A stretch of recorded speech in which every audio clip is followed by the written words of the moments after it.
Reunión, primero, no fue iniciativa mía. En marzo se armó un calendario y bueno, se me preguntó en qué podía aportar y se me ocurrió que esto podría ser algo distinto. Distinto dentro de lo que hacemos rutinariamente, ¿no?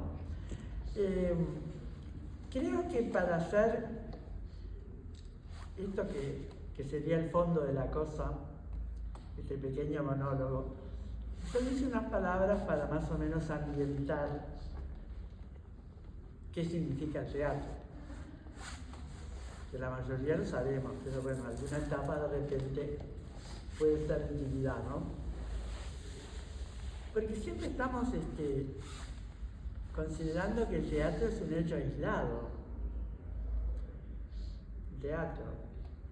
Pero tenemos que hacer una coordinación y saber que el teatro es una parte de la literatura. Por eso es que acá estamos en el Ateneo de Montevideo y estamos en el grupo de la Asociación Uruguaya de Escritores, que es la fundación esta que se hizo el 28 de abril de 1949, en pleno siglo XX. ¿Y con qué finalidad? La de promover la cultura. Por eso es que acá, la cultura que abarca tantas ramas, es que se promueve desde aquellas épocas. Tendría acá para explicar quiénes fundaron esta casa, ¿no? Y podría decir Carlos Sabat del Castillo, Juana de Ibarburú, ahí la tenemos, que fue la presidente primera que tuvo esta asociación,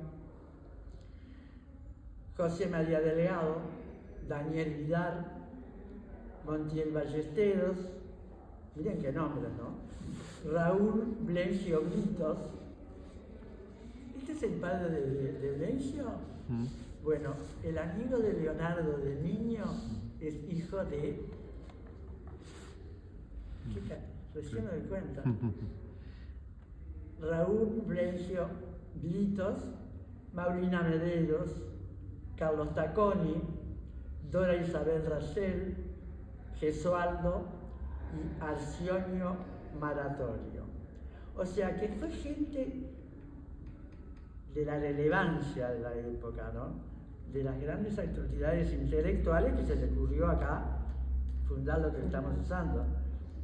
Pero ¿por qué le doy importancia a esto? Porque digo que acá parece que vienen nada más que los escritores, pero no es así. Esto es otra cosa, porque la literatura no se trata solamente de escribir. La literatura va mucho más allá, que es, digamos, todo el hacer humano, escrito y hablado. Esto se da desde las viejas épocas, a lo largo del tiempo, y con el estudio que han hecho las personas específicamente de lo que es lo literario, ¿no? O sea, es hablar del pensamiento humano cuando uno habla de literatura. Ahora, si hablamos del teatro, lo vamos a fijar justamente dentro del campo literario, porque lo es. Pero aparte de eso, creo que lo mejor es partir de esta frase que yo copié, que es de Federico García Lorca. ¿Qué dice? El teatro es la poesía que se levanta del libro y la que se hace humana. Más claro imposible. ¿Qué ocurre? Este vocablo viene del griego y significa mirar. Teatro significa mirar, pero lógicamente mirar ¿qué? Es mirar la actuación, ¿no? En la historia, el teatro se inicia con los griegos,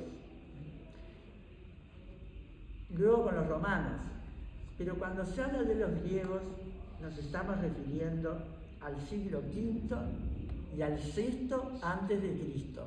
Así que si vendrá de atrás la creación teatral, ¿verdad? Entre los fundadores de los griegos, antes de nombrarlos, yo diría que tenemos que especificar que el teatro griego se inicia en versos. Estamos hablando de versos, de unidades métricas que por supuesto siempre han tenido armonía, han tenido medida, pero que actualmente son libres. Uno escribe como quiere. Y luego, si seguimos hablando de los egipcios, ya estos avanzan en otro campo.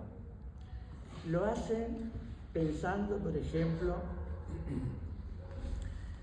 en las fiestas dionisíacas, que se refieren a la naturaleza, se referían, mejor dicho, a la naturaleza, a la vegetación, a la fertilidad y, por supuesto, a la cosecha del vino.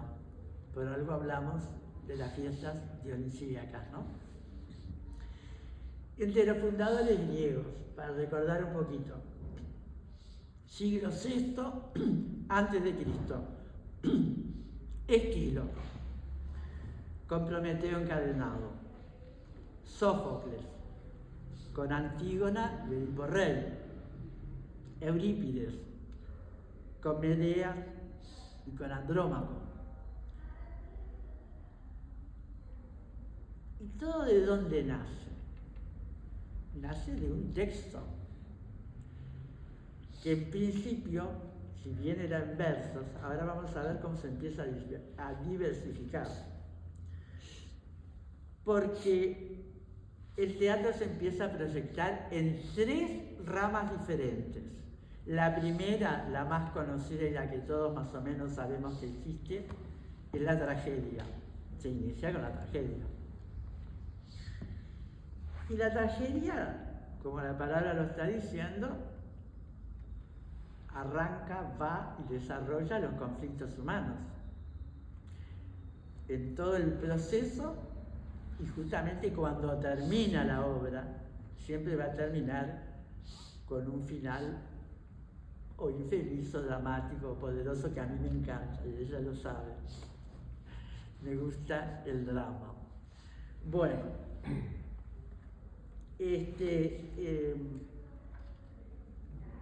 la tragedia es triste, es penosa, es catastrófica, pero bueno, así se hizo y así se valora, porque vamos al teatro muchas veces a ver la tragedia.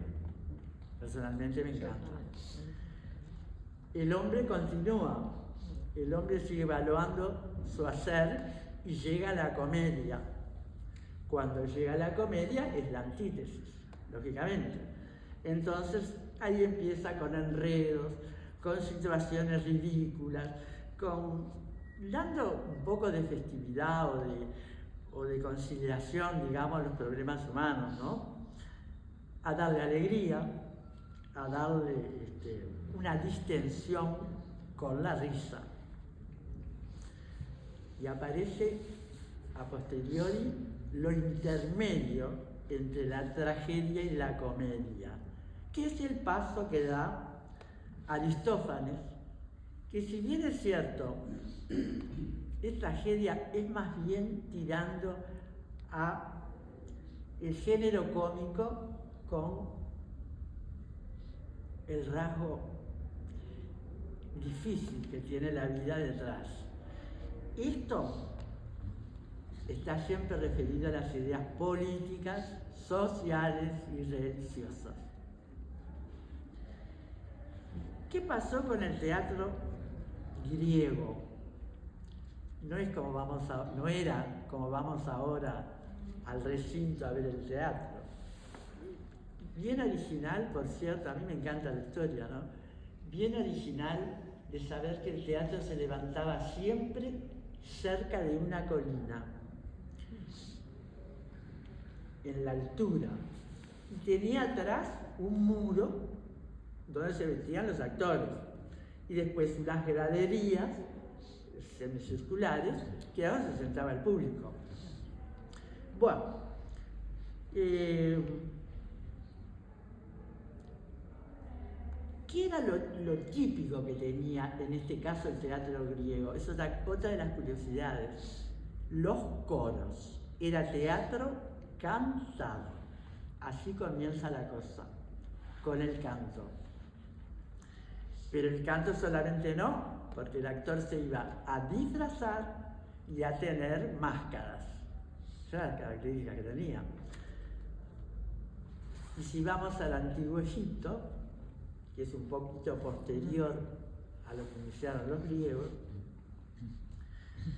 ahí ya entran en otro de los aspectos, que es la muerte y la consideración de la resurrección, como es la obra de Osiris. Bueno, dentro del género dramático citamos 3 niveles. La tragicomedia, como dice el nombre, mitad y mitad. La farsa, que es lo cómico y que es lo ridículo.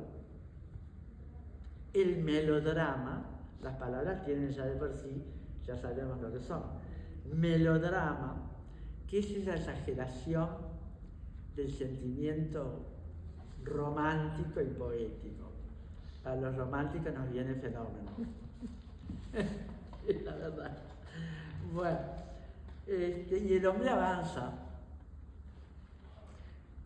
y no se queda solamente en la tragedia, ni en la comedia, ni en el paso intermedio. Seguimos dentro de los géneros literarios. ¿Y a qué llegamos? Llegamos a la ópera. La ópera como género de la literatura. Que si bien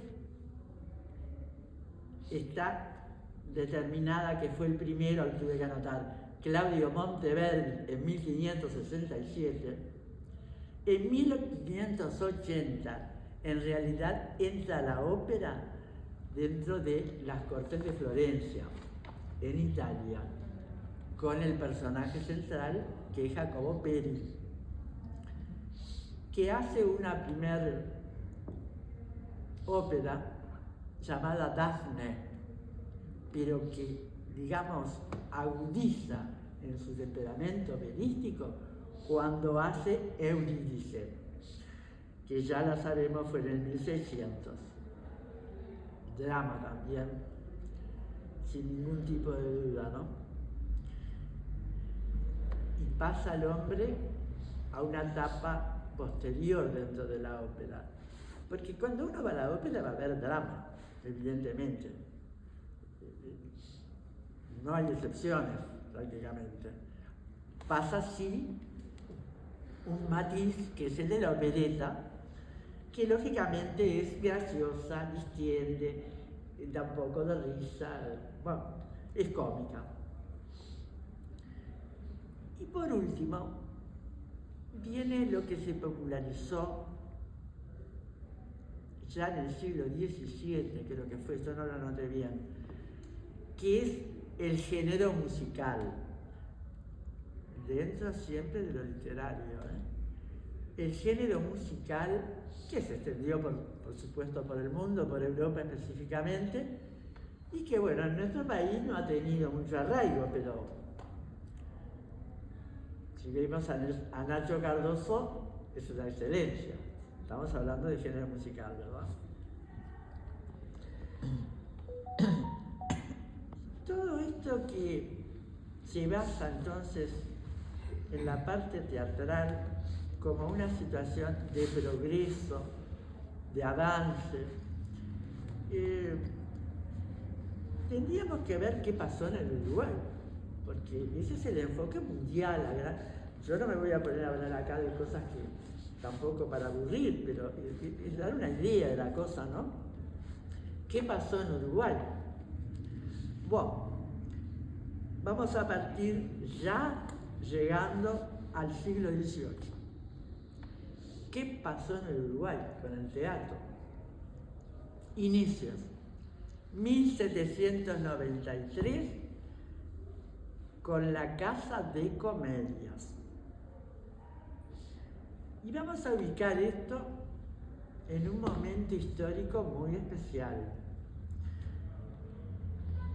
que fue la época colonial y el virreinato del Río de la Plata, por lo cual sabemos cuál era la situación política y social que vivía el país, donde específicamente, si hay una cosa que tenemos que determinar, es la diferencia en la formación y en el lugar social que se le daba al hombre y a la mujer en la época.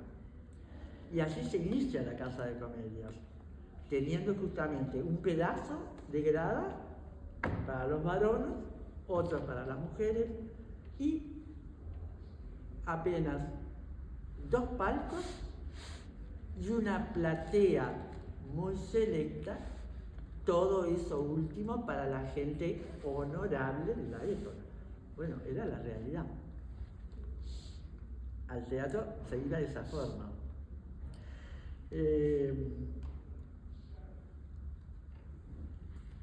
Y la obra que aquí se conoce dentro de la Casa de Comedias es Juan Moreira, que quizás todos la hayamos alguna vez, yo no fui, no había nacido, a ver a Juan Moreira, que es ese personaje nativista, de carácter gauchesco, de carácter criollista, digamos así, ¿no? Pero el teatro avanza, no se queda con la Casa de Comedias. Llegamos al siglo XIX y aparece el gran impacto en nuestro país, que es la creación del Teatro Solís. Y el Teatro Solís se inaugura un 25 de agosto de 1856. Otra curiosidad, se inaugura como teatro de ópera, no como lo vemos ahora, como teatro de ópera. La primera que trajo el Solís a escena fue Hernani de Giuseppe Verdi. Una belleza. En el 1900, ya entrado el siglo XX, empieza a desplegarse el teatro por el interior del país. Y ahí, bueno, ya sabemos, comienza Teatro Progreso en la ciudad de Mercedes, en Larrañaga, en Salto, Florencio Sánchez en Paysandú, el Mació en San José, y podríamos seguir porque en realidad lo que pasa ahora textualmente en cada ciudad del país no la conozco bien, para decirlo, ¿no? Pero tiene una red completamente extendida. Tanto que llega el siglo XX, y esto fue admirable, nace dentro del Solís la Comedia Nacional. ¿Inaugurada por quién? Por la fantástica Margarita Xirgu. Yo he leído mucho esto porque a mí me encanta realmente, ¿no? Esta mujer creo que también pudo destacarse tanto y dar tanto al teatro uruguayo, sobre todo por su relación que tuvo en Europa con García Lorca, con Federico García Lorca. Y la inauguración que tuvo fue la de la Celestina, que por lo que dijo la prensa y por lo que yo he leído, fue un éxito total, del autor Fernando Rojas, pero claro, era un poema de amor y de desesperación. Es una palabra, una tragicomedia, porque parece que tenía también pinceladas para aflojar un poco la mano, ¿no? De que no fuera la tragedia pura. ¿Qué dio sobre todo Margarita Xirgu al teatro? Los grandes actores que sellaron este país.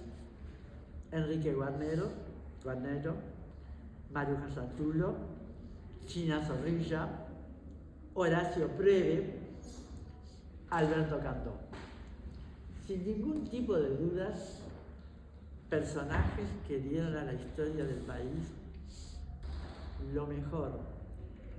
Pero no se quedaron en la Celestina, fueron a representar a los grandes clásicos, entre los que indudablemente se lucieron cuando dieron Romeo y Julieta, La Patria en Armas y Bodas de Sangre.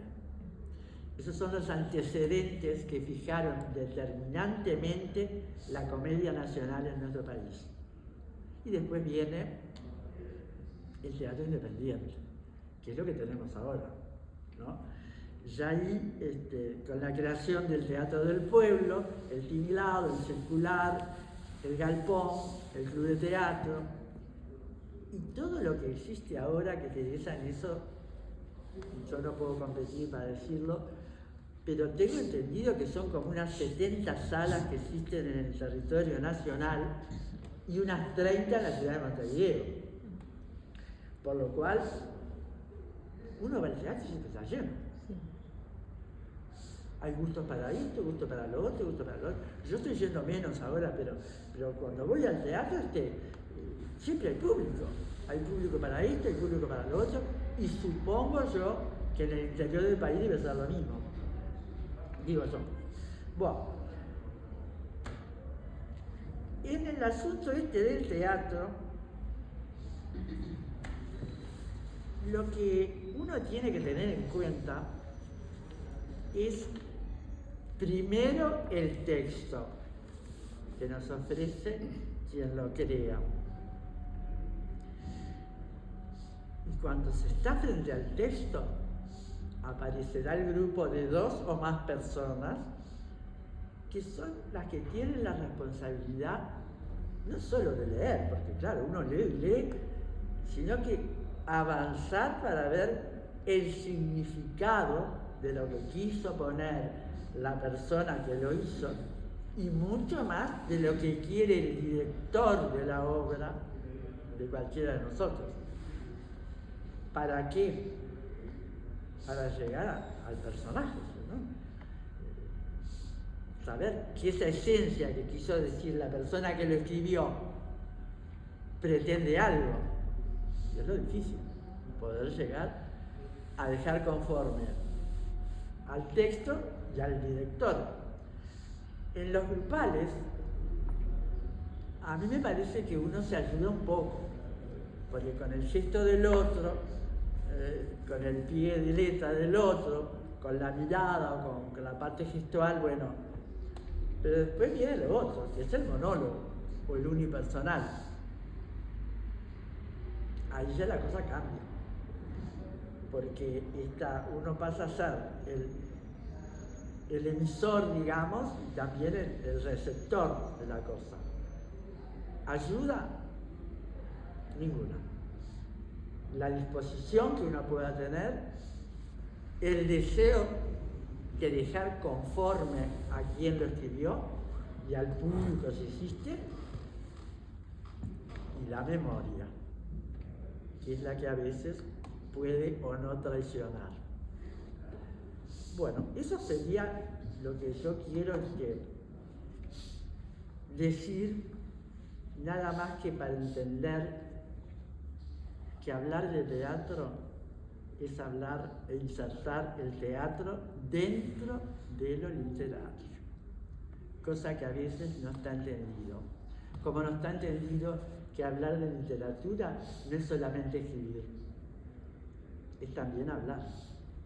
Es también no solo hacer la novela, el cuento o la poesía, es hacer un ensayo, es hacer una crítica, o sea, una crítica literaria, o una crítica artística, o una crítica sobre arte, o sobre música, o sobre lo que sea. Todo eso es literatura. Bueno, esa es una parte. Muy bien. Ahora vamos a ver qué sale. Vamos a ver qué podemos hacer con lo otro.